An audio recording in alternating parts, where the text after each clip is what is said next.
Hey everyone, it's Mark. This is my recap for Pokémon Journeys episode 44, Sword and Shield Part 3, Eternatus. This was the 1129th episode of the Pokémon anime, and the third of the 4-part Sword and Shield story arc. This was another exciting episode with Eternatus finally being revived, Goh finding the legendary heroes in the Slumbering Weald, and now everything is set up for an incredible final part of this story arc. There's so much to talk about with this episode, as well as some related news about upcoming episodes as well. Let's get into it.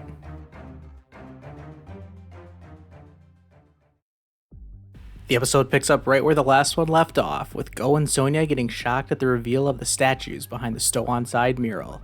Oh yeah, but before they can fully analyze them, there's the small matter of the Gigantamax Garbodor to deal with. After a quick exchange of a couple max moves, it's Raboot that comes out on top. Goh is impressed with their first Dynamax battle, and Raboot is just like, yeah, whatever, Goh. Looks like we're still going to hold off on that evolution for a little bit longer then. Meanwhile, Ash is getting ready to leave Rose Tower in order to go meet up with Goh, and as he's leaving, he thinks back to what Rose told him the other day, about how his goal was to sustain the Galar region with power for 1,000 years. I think the anime was being somewhat ironic when they had Ash say he couldn't even imagine that far into the future. That sounds about right for someone who's stuck as a 10-year-old for his entire life. Back at Stow-on-Side, Goh recalls how he saw a Pokemon just like the statues when he was in the Slumbering Weald. He brings up a good point that he ended up falling asleep after seeing it, which may be why it's called the Slumbering Weald. That seems pretty simple, but I never thought of it that way before. They see a helpful plaque that gives them the names of the two Pokemon, Zacian and Zamazenta. Then, Goh pieces the entire story together, and it seems like they've figured out all of the mysteries about the Galar legend. Oleana's reinforcements are here though, and Goh comes up with the brilliant idea of just charging straight through them. And it works. I can't believe it worked, but it did.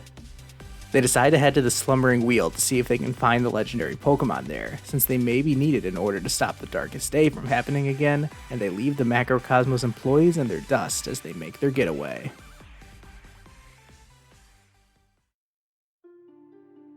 Over in Hammerlock, Leon has had enough and forces his way down into the energy plant so he can confirm his suspicions about Rose's involvement in the rampaging Dynamax Pokemon. We keep jumping all over the place as we cut to Ash and Goh talking on the phone, and Goh tells Ash about Zacian and Zamazenta and how they're connected to the Darkest Day. They keep referring to the Darkest Day, or the Black Knight, as if it's a Pokemon itself, and I guess we'll touch on that point again in a little bit. Leon walks in on more Galar particles getting discharged from the energy plant, and these beams of light look more serious than the ones before. Ash knows he has to go to Hammerlock to investigate, and Goh says he'll go find Zacian and Zamazenta. Back inside the energy plant, the workers are panicking over Eternatus so much that they don't even notice that Leon is there, and they basically let it slip that they're keeping Eternatus there as part of Rose's scheme. This does make me wonder what happened after Ash and Goh saw Eternatus back when they first flew to Winden. Did Rose somehow capture Eternatus after that? I'm not sure we'll ever get the answer to that question, to be honest. Team Rocket are looking on, convinced they're about to see the super strong evil Pokemon that they're after, and right on cue, Eternatus bursts free from the structure it was being kept in, and it's about to get serious now. Leon takes matters into his own hands once he realizes all of these workers are totally useless, but before he and Charizard can battle this thing, Eternatus flies off, and Team Rocket find themselves stuck inside Hammerlock Stadium with this absolute monster. They try to catch it with the trusty net, and that goes about as well as you'd expect. I'm not sure if it's Eternatus producing Galar particles, or if it's a move, most likely either Dynamax Cannon or Eternabeam, but whatever it uses to break free of that net drills Meowth head on and causes him to Gigantamax. Team Rocket think that this will help them capture Eternatus, but instead, Meowth turns against them, rampaging just like all of the other Pokemon that have been forced to Dynamax or Gigantamax against their will.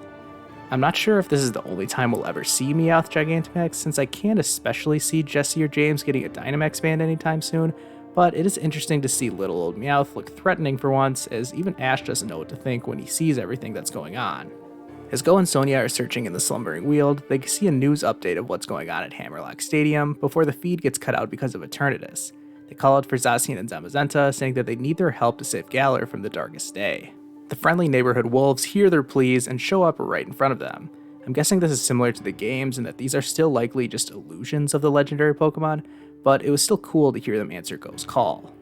They lead them into the forest before disappearing into the fog again, but they did bring them close enough to the shrine in the deepest part of the Slumbering Weald where Goh finds the ancient sword and shield from the legends. We later see that Goh decides to take them with him back to Hammerlock so that he can help Ash. Speaking of which, Ash comes face to face with Eternatus inside of Hammerlock Stadium, and Dragonite gets indirectly hit by one of Eternatus' moves, so Ash is forced to recall it. Leon joins him, and who else but Rose shows up, confirming that this Pokemon was once called Black Knight because of the terror it caused in ancient times, but Rose lovingly renamed it Eternatus, so that explains what I was talking about earlier with the whole naming confusion. Another thing I speculated on earlier was if Rose had actually managed to control Eternatus, and well, it kind of looks like it trusts Rose, or else I'm not sure why it's not just trying to obliterate him like it is with everything else. Rose reveals his plans to use Eternatus as a new energy source, one that will help sustain the Galar region for years to come. He also reveals that he had been grooming Leon so that one day he would be strong enough to catch Eternatus so that he could control it and have it do Rose's bidding. This is where we finally get the explanation from Rose that I've been waiting for ever since playing Pokemon Shield for the first time. Why is Rose so bent on creating energy for Galar's future to the point that he's willing to risk so much in order to achieve his goals? It all stems from something that happened in his childhood. From what I understood from this flashback, his dad used to work in the coal mines, but he must have died in some kind of cave-in or other accident. And that's why Rose wants to find a new energy source, because he doesn't want anyone else to suffer like he did. This makes so much sense now. Rose clearly had a traumatic childhood by losing his father this way, and this must have twisted his mind enough to get to where he is now. I don't think this backstory is as in-depth as Guzma, for example, as I thought the Sun and Moon anime did an excellent job explaining why he turned into the villain that he was. But this story from Rose still connects most of the dots for me. Rose not only wants to preserve Galar's future, he wants to do it in a new way, one that doesn't include the risk of mining accidents that can separate a parent and child. Of course, even though I'm saying Rose's story finally makes sense now, it's not like that puts him in the right here. I mean, his motivation for doing this was because of his own father's passing and not wanting that to happen to anyone else, but literally just 2 episodes ago, he mentioned that a few casualties were inevitable in order for his plan to succeed. So he has his reasoning for what he's doing, and it makes sense in his twisted mind at least.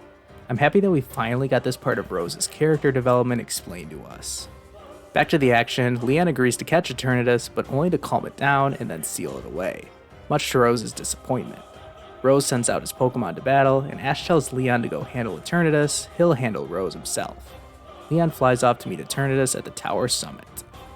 Goh and Sonia arrive at the stadium, with Sonia taking Goh's advice and plowing her way straight through the security, telling Goh to go on ahead, only for Raihan to finally show up. Nice of him to be paying attention to all this craziness that's going on at his own gym. Goh runs into Oleana, and the table is set for the climax of the story arc. Leon will try and stop Eternatus, Ash is going to battle Rose, Raihan will team up with Sonia, and Goh is going to battle Oleana. I'm giving this episode a 7 out of 10 rating. This episode may not have been absolutely fantastic, but it was never meant to be. If this was a volleyball game, then this episode would be the bump to set up the spike, as I fully expect the next episode to put an exclamation point on this story arc, and potentially it could be the best episode of Pokémon Journeys up to this point. This episode had some action, but it was mainly just putting everything in place ahead of next week's conclusion to the Sword and Shield arc. Next week, we're likely to see Raboot and Riolu evolve, as well as the epic raid battle against Eternatus, just like in the games, with Ash and Goh teaming up with Zacian and Zamazenta to defeat it. Do I think that any of those 3 legendary Pokemon will end up being caught in the next episode? No, I don't. But the action should be absolutely incredible, and to say I'm looking forward to the next episode would be the understatement of the year. I don't really have much else to say about this current episode. It was good, but they were clearly holding back so that the next episode can absolutely blow everything out of the water. I just hope we have enough time to get to everything, since there's going to be a lot happening for one episode. Before I go though, there are 2 pieces of Anipoke news to report. First, there's this new poster image for the series which features Lucario and Cinderace, and Chloe, so hopefully she'll have more focus in the upcoming episodes. And then there's some legendary Pokemon at the top, one of which is Mewtwo, which brings me to the next piece of news. One of the upcoming Pokemon Journeys episodes following the Sword and Shield arc is titled Battling and Getting, Mewtwo Comes Back. And not only is Mewtwo showing up in the anime significant, but the official Anipoke Twitter account confirmed today that the voice actor for Mewtwo in the original Pokemon movie will be returning in this episode. So does that mean this is the same Mewtwo for back then as well as in Mewtwo Returns? Let the speculation begin. That's all I've got for now. Thanks as always for watching the video, and drop a like if you haven't already.